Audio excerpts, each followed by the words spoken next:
Halo guys, balik lagi sama gue Yoshio Lokisawan dan selamat datang kembali lagi di channel Yoshio.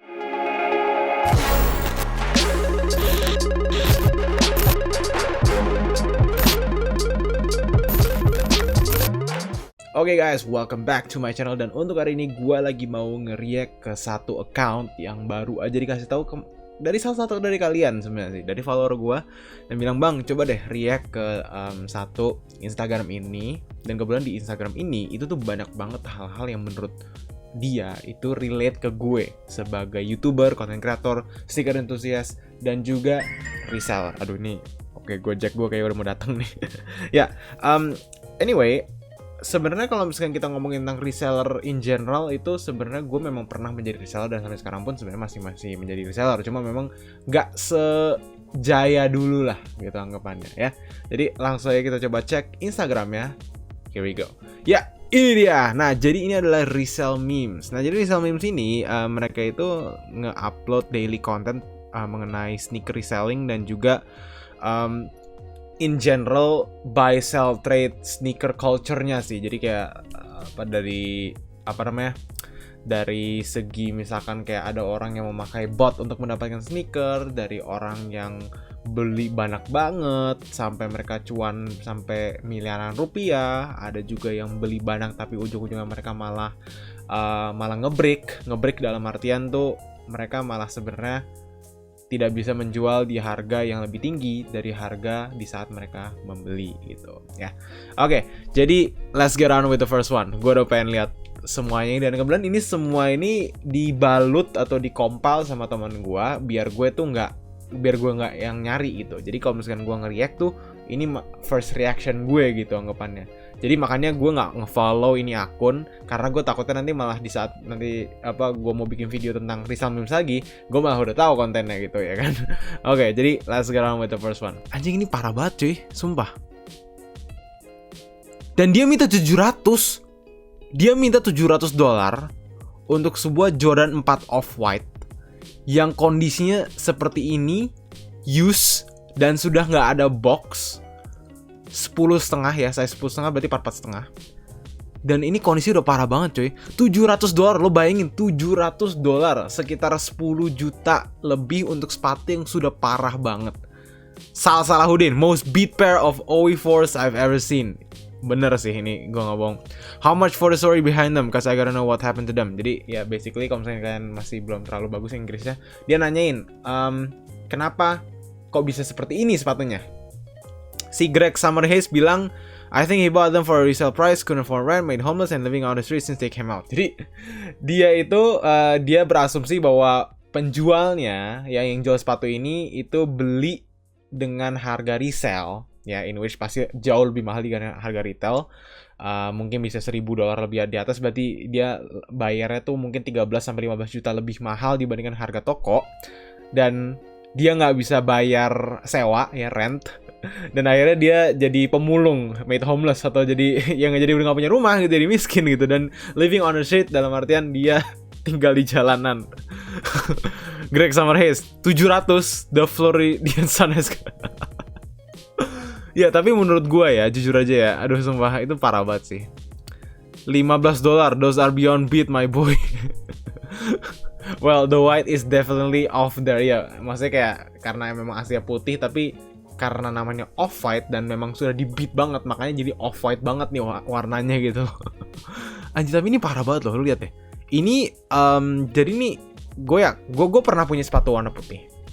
Satu-satunya cara untuk bisa menjadi seperti ini itu adalah di saat gue memang bawa ke tempat yang bukan tanah ya, tapi gue sering bawa ke jalan, tapi gue sering melewati trotoar yang berair gitu. Karena kalau misalnya kalian melewati trotoar yang berair, sebenarnya itu yang kalian kena tuh adalah yang model-model begini, warna hitam-hitam gini, tapi bukan tanah sebenarnya sih. Kalau misalnya kalian di hutan atau kalian berada di villa di Bandung Dago gitu, yang mungkin rumput-rumputnya tuh berlumur di saat misalkan ada hujan, nah itu baru nanti jadi warna coklat. Tapi kalau ini sih lebih ke orang yang memang jalan di jalanan di perkotaan gitu, di trotoar, ya kan, lagi nunggu nasi goreng di di pinggiran jalan. Nah jadi kayak gini tuh.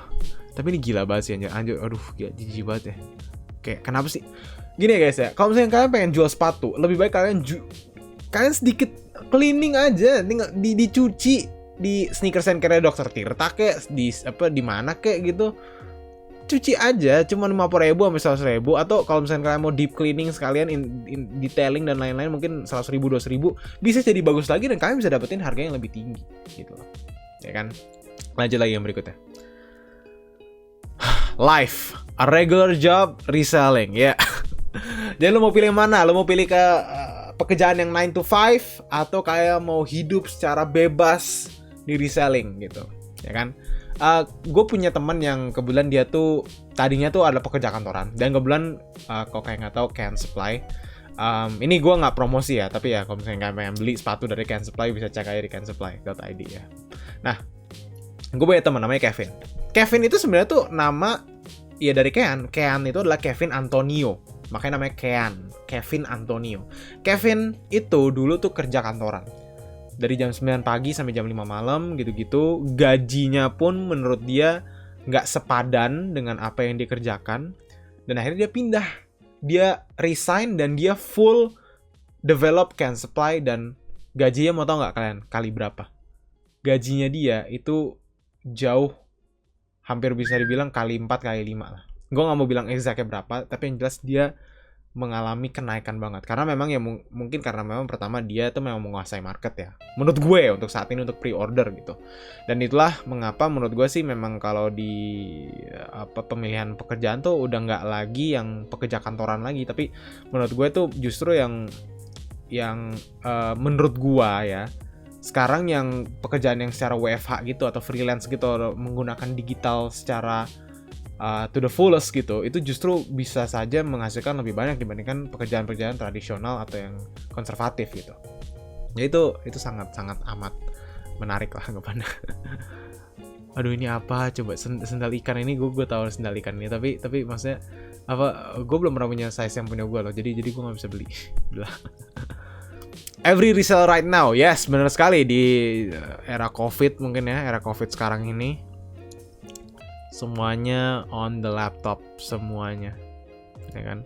Dan ya itu sebenarnya sih dari dulu pun juga sebenarnya menurut gue sih seperti itu ya. Ya terlepas dari kalian bisa mengunjungi toko-toko untuk ikut antri, ikut travel gitu. Cuma gue orangnya lebih baik gue spend time ke suatu hal yang memiliki tingkat kepastian yang lebih tinggi gitu. Karena kalau travel itu kan benar-benar based solely on your luck. Apalagi kalau first come first serve, gue udah pasti kalah sama orang yang udah duluan memiliki kontak backdoor di toko itu. Contoh, ada satu orang yang gue kenal juga sebenarnya sih ya. Dan mungkin kalian juga tahu lah orangnya siapa, yang pakai kacamata tuh yang tinggi. Ya dia ngebayar orang di suatu brand gitu untuk biar dia tuh dapetin semua stoknya di pas hari rilis. Kebayangkan seberapa nggak fairnya? Tapi ya itulah sneaker reselling bro. Lo harus accept lah. Udah mau gimana lagi gitu. Memang siapapun yang duluan aja gitu, the stronger will survive. Travis Scott's merch design team.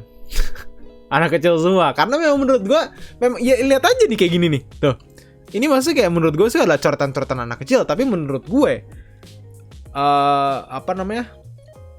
pengemasan atau air-airnya tuh malah jadi bagus kalau menurut gue gitu. Jadi sebenarnya sih bukan masalah ini dibuatnya style kayak coret-coretan anak TK, tapi bagus ujung-ujungnya gitu loh. Jadi sebenarnya tuh mau style kayak gimana pun, mau style dibuat oleh misalkan yang memang jago banget seni atau yang malah nggak jago seni, yang penting air-airnya bagus atau nggak.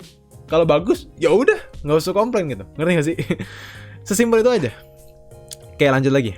He's not unemployed, he's a reseller. Ya benar sekali, ini sering terjadi sekali kepada gue pada saat dulu gue dibilang tuh kayak walaupun misalkan gue sebenarnya pada saat itu masih kuliah gitu ya, tapi dibilang kok kamu tuh kayak nggak kamu tuh berarti nggak kerja ya gitu ya, cuma jualan gitu. Sebenarnya sih menurut gue tuh di saat kalian melakukan sesuatu yang menghasilkan duit, itu kalian bekerja sebenarnya. Tapi mungkin orang-orang definisi employment itu adalah di saat mereka tuh bekerja atas dasar hitam di atas putih ya, ada kontraknya, mungkin ada rules ya, ada juga asuransi, ada dapat fasilitas kesehatan dan lain-lain. Mungkin mereka berpikir employment tuh seperti itu. Tapi menurut gue sih, di saat kalian bisa menghasilkan duit, ya kalian sudah menjadi sebuah employee bisa dibilang ya.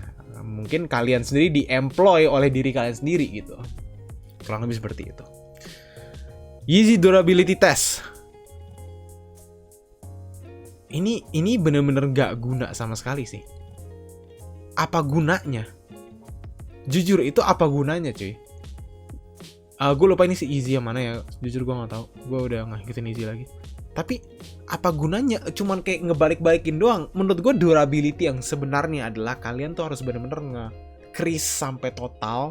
Atau kalian pakai secara jangka waktu yang lumayan lama. Secara daily ya. Misalkan gue memakai satu sepatu dengan jangka waktu 3 bulan secara terus-menerus. Setiap hari gue pakai. Kalau misalkan masih nge-hold up dan solnya tidak copot, berarti sepatunya durable. Sesimpel itu aja. Kalau misalnya kayak gini nggak guna anjir. Apalagi kayak yang apa tuh, tau gak sih teknik yang ngelemparin sepatu dan dibalik, kalau misalnya sepatu itu kebalik di bentukan yang sama, berarti itu sepatu ori. Itu tuh bener-bener nggak ada gunanya dan itu useless sama sekali anjir. Oke, Scoop 208. What do you think these will go after the release? I'm gonna say $675. Don't pay resale right now. Wait it out. We control the market.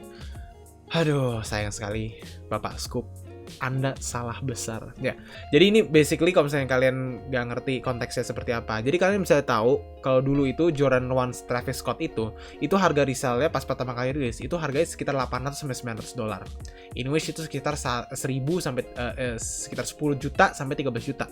Ya kan? Dan orang ini bilang ke kita bahwa abis rilis tuh udah pasti bakal drop ke $675.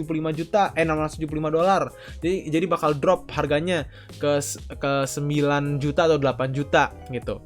Terus dia bilang, we control the market. Rizal tuh control. Memang benar, Rizal tuh control the market. Tapi bukan dia orang yang control the market. Ada yang lain juga. Dan kalian tahu nggak sekarang harganya berapa? $1.800. Yang dimana harganya 2 kali lipat dari harga resale sebelumnya dan sekitar 6 atau 7 kali lipat dari harga retail. Jadi Scoop 208, you played yourself. Sayang sekali. Don't even know what to say. Astaga ya ampun. Harus banget ya dijauh-jauhin gitu biar seakan-akan sepatu itu banyak gitu. Dan ini myths anjir. Honey, did you finish your homework for today? I don't want this shoe business to distract you from your education. Aduh, ya ampun. My 1000 Jordan 1 Mid investment. Ya, sebenarnya kalau misalnya kalian nggak tahu, Jordan Mid itu bisa dibilang rada susah untuk di-resell karena ya bisa di-resell. Cuma cuannya tuh nggak sebesar kalau kalian jualan yang high. Ya karena ada 3 ya, ada high, low, mid gitu. Dan yang mid ini ada salah satu sepatu Jordan yang dibenci sama orang-orang. Gue nggak tahu kenapa. Bahkan gue pun kayak, it's still Jordan, gue masih mau make lah. Dan gue juga nggak make.